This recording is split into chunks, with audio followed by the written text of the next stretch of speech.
Muchísimas autoridades civiles y militares, compañeros de la tertulia, amigos del 25 de julio, recreadores de la gesta del 25 de julio, señoras y señores, amigos todos. La tertulia, amigos del 25 de julio, le propuso al señor alcalde del Puerto de la Cruz que, al cumplirse el 220 aniversario de la gesta del 25 de julio, le rindiera un merecido homenaje a 5 hijos del Valle que en 1797 dieron su vida en la defensa de Tenerife contra las fuerzas invasoras mandadas por el contraalmirante Horacio Nelson.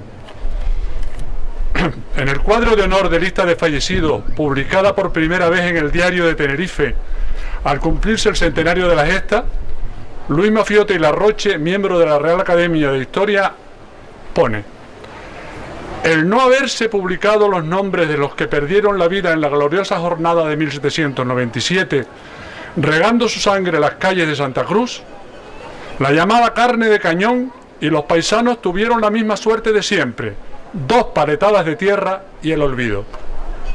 Esta frase, escrita hace 120 años, deja hoy de tener valor testimonial, pues esta ciudad del Puerto de la Cruz, al inaugurar un hito con los nombres de estos 5 héroes de la gesta, lo sitúa en el lugar que le corresponde, pues formaron parte de esta gloriosa página de nuestra historia.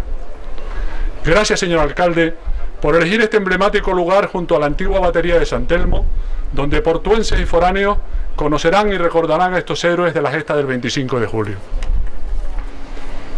Por aquel entonces, en Tenerife solo existía el batallón de infantería de Canarias, de unos 600 hombres, en el que se instruían los oficiales de los 5 regimientos de milicias canarias, establecidos en Abona, Güímar, La Laguna, La Orotava y Garachico, que, a la orden de un coronel y una reducida plana mayor, hacían la instrucción. En total, 1029 milicianos, entre granaderos, cazadores, fusileros, rosadores y paisanos.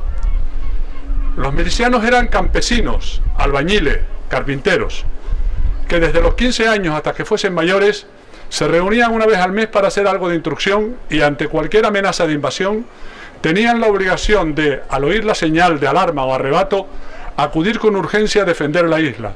La mayoría no disponía de armas. Aquella primera lista de 20 fallecidos en la gesta, publicada en 1897, hoy ha quedado totalmente definida gracias a la incansable labor del contertulio Juan Carlos Cardel Cristelli, quien ha venido investigando en la documentación de la época hasta ofrecernos el cómputo total de 24.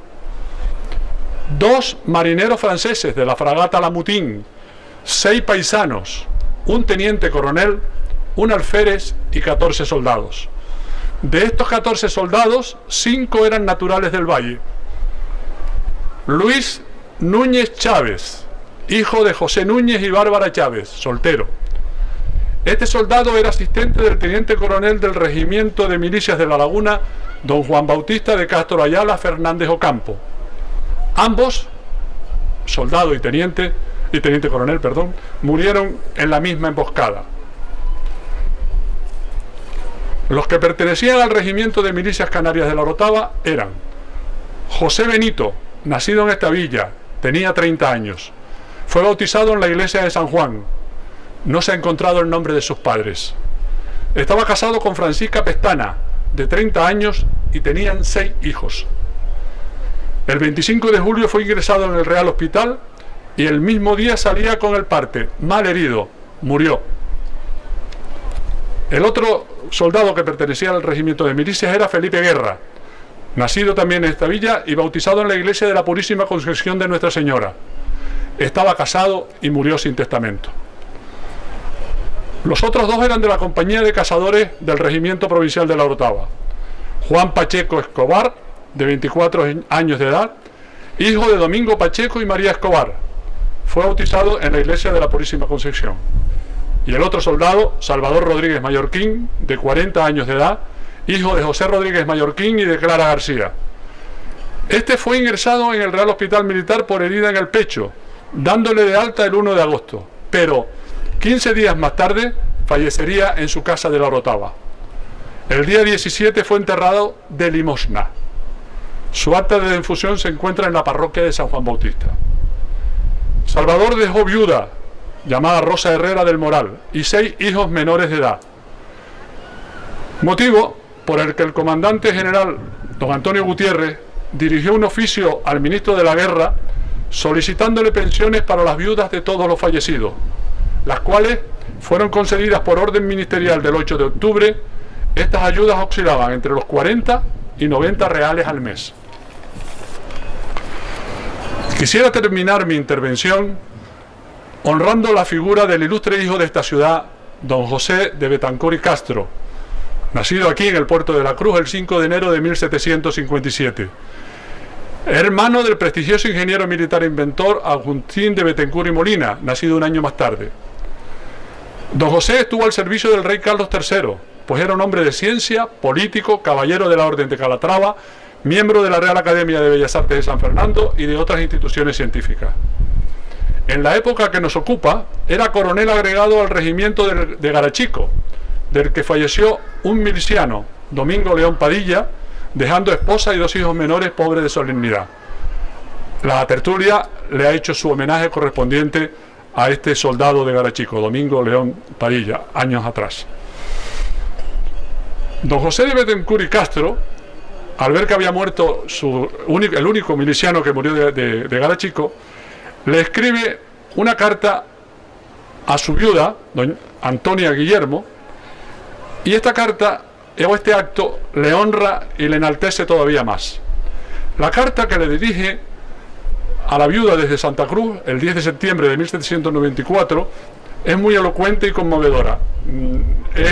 Ocupa un folio, he sacado unas notas que dice, después de saludarla, darle el pésame, le dice: sírvase recibir ahora 120 reales de vellón para ayuda de su manutención y cuente con igual cantidad todos los años que usted viva, cantidad que percibirá en el día del Señor Santiago. Y si la divina providencia me hubiera destinado a tener una muerte tan honrosa como la de un tan buen soldado de mi regimiento, o que usted me sobreviva, sepa que por esta misma carta se le satisfará dicha cantidad. La viuda estuvo cobrando o recibiendo esta ayuda hasta el año 1820. Muchas gracias y buenas tardes.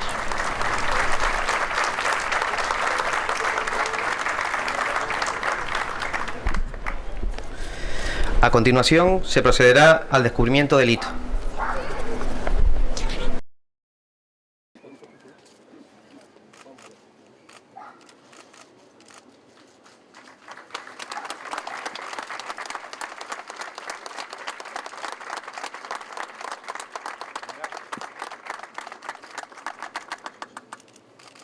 Tanto en los envites de las armas como en los que proporciona el espíritu, nos dejó dicho que la ingratitud es la cosa principal para ser abominada. No por temor a la abominación, sino porque es de justicia. Hoy nos sentimos muy agradecidos de este homenaje que el puerto de la Cruz rinde a los 5 compañeros de las milicias canarias, hijos del Valle de la Orotava, que aquel 25 de julio de 1797 cumplieron con su deber hasta el final. Y es que todo el mundo conoce la batalla de Trafalgar, que fue una derrota española frente a una escuadra inglesa al mando de Nelson. Pero muy pocos han oído hablar de la batalla de Tenerife, que se produjo solo unos 8 años antes y que fue una victoria española frente a una escuadra inglesa al mando de Nelson, que además aquí perdió su brazo derecho bajo los efectos de la metralla del fuego de la artillería sabiamente dirigida por otro miliciano, el teniente Grandi, que estaba adscrito al Real Cuerpo de Artillería, y que aquí sufrió una grave derrota porque se enfrentó a la enorme sinergia que produce la unión íntima del pueblo, la milicia y el ejército regular, a las órdenes, en aquel caso, de un general muy profesional, el general Gutiérrez, que es mucho menos conocido que su oponente y que, sin embargo, llegó a vencer a los ingleses hasta en 3 ocasiones. Primero los expulsó de la Gran Malvina, que había sido ocupada por el comodoro Byron, abuelo del que sería posteriormente el célebre poeta. Después participó en la toma de Menorca, que tanta alegría produjo al ilustrado Carlos III, que estableció la fiesta más solemne de las fiestas militares y que seguimos celebrando cada año, como Pascua Militar, el 6 de enero, y por último aquí, en la batalla de Tenerife.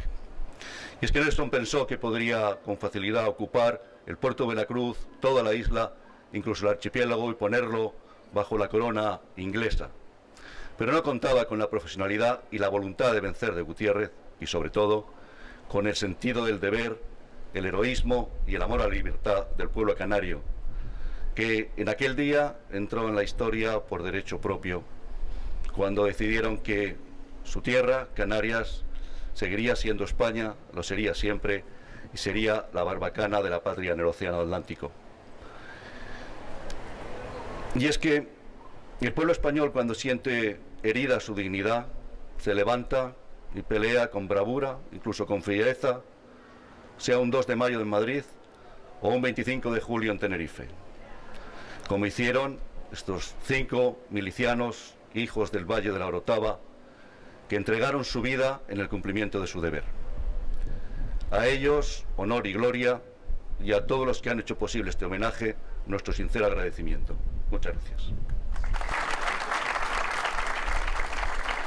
A continuación, toma la palabra el alcalde del Puerto de la Cruz, don Lope Afonso Hernández. Excelentísimo señor Teniente General, jefe del mando de Canarias, señor alcalde de la Villa Hermana de la Orotava, representantes del cuerpo consular, compañeros de corporación municipal, autoridades civiles, autoridades militares, presidentes de la tertulia y miembros de la misma presentes. Generalmente en nuestra vida estamos acostumbrados a usar algunos dogmas, algunos axiomas e incluso ya descender hacia meros dichos populares. Uno de ellos en concreto viene a recordarnos que aquel pueblo que no conoce su historia está condenado a repetirlo. Se deduce, por tanto, una carga negativa de esta afirmación que a mí me gustaría invertir en el día de hoy. Esa inversión viene de la mano de una iniciativa que agradecemos francamente de la tertulia de amigos del 25 de julio, que en este caso, con 220 años de deuda, viene a recuperar un pasaje importante de nuestra historia, de esos pasajes que vienen a reafirmar nuestro sentimiento de identidad, nuestro sentimiento de pertenencia y la forma en la que hemos crecido como pueblo para llegar a estos días. Hitos como el que descubrimos en el día de hoy vienen a ser una estela de justicia sobre lo que nuestro pueblo ha querido ser con el paso del tiempo. Ha querido ser un pueblo consciente de sus valores, consciente de su idiosincrasia y consciente de que era necesario unirse, aunque fuera en este caso en armas, contra el intento de invasión del enemigo, porque aquel entonces era un auténtico enemigo. Y efectivamente no seré yo quien vaya a incidir sobre las palabras dichas tanto por el teniente general como por el presidente de la tertulia, mucho más elocuentes que las mías en este caso. Pero lejos de querer contribuir a ese eterno debate entre leyenda negra y leyenda rosa, lo que sí es cierto es que nuestra historia, y nuestra historia militar en particular, da para sentirnos muy orgullosos de lo que en su día acaudilló el general Gutiérrez en Santa Cruz, de las victorias continuadas en el tiempo del gran Blas de Lezo y de una serie de personajes que a lo largo y ancho de la historia militar de nuestro país pueden hacernos perfectamente sentirnos orgullosos de lo que ha representado las Fuerzas Armadas y lo que representan a día de hoy también dentro de los valores de convivencia y defensa de la integridad de nuestro país. Decía que estamos ante un hecho importante, la participación de hijos de este Valle de la Orotava en un acto que recordamos año tras año, pero que especialmente en esta ocasión, al cumplirse 222 años, como decíamos al principio, ha recobrado quizá mayor relevancia, es para nosotros un inmenso orgullo.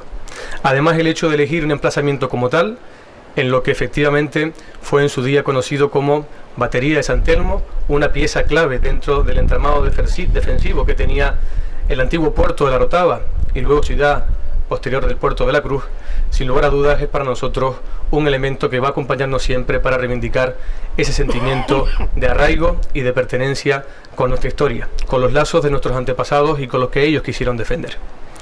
Por tanto, queremos manifestar nuevamente nuestro agradecimiento inmenso a la tertulia por la iniciativa, al mando de Canarias por su respaldo inmediato y decidido, y que evidentemente nos permite enaltecer de nuevo la memoria de tantas y tantas personas como en este caso representan los 5 hijos del Valle que dieron su vida por la defensa de sus convicciones, de su territorio y de su pueblo. Gracias de verdad, y permítanme que, retomando la frase con la que comenzaba esta intervención, hoy invirtamos lo que ha sido siempre el refrendo popular y digamos que la historia, en este caso, no solamente hay que recordarla, sino que hay que honrarla a través del homenaje sentido y sencillo a las personas que lo protagonizaron. Muchas gracias, muy buenas tardes.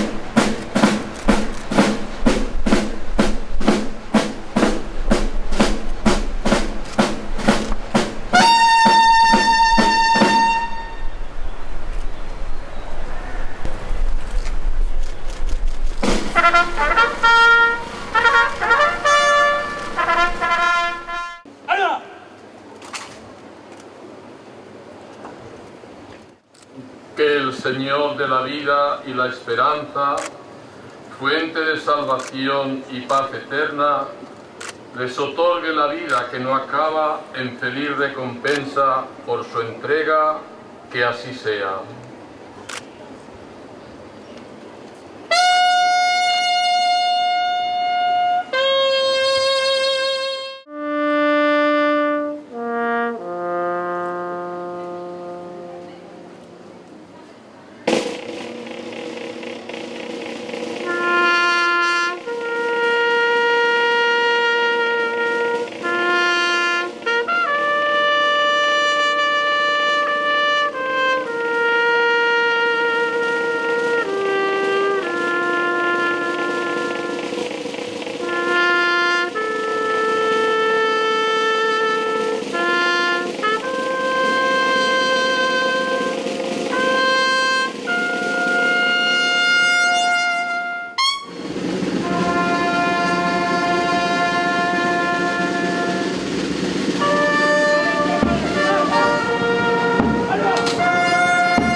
Orden de buenos días, mi general.